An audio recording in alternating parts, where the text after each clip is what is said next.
Hey everyone, in today's quick tutorial, I will show you how to change your profile picture on Qwen in just a few simple steps.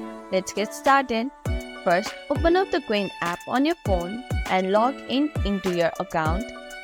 Make sure you are using the latest version of the app for better performance.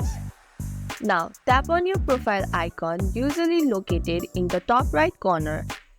Then, select Setting or Edit Profile option. Now, tap onto your account settings.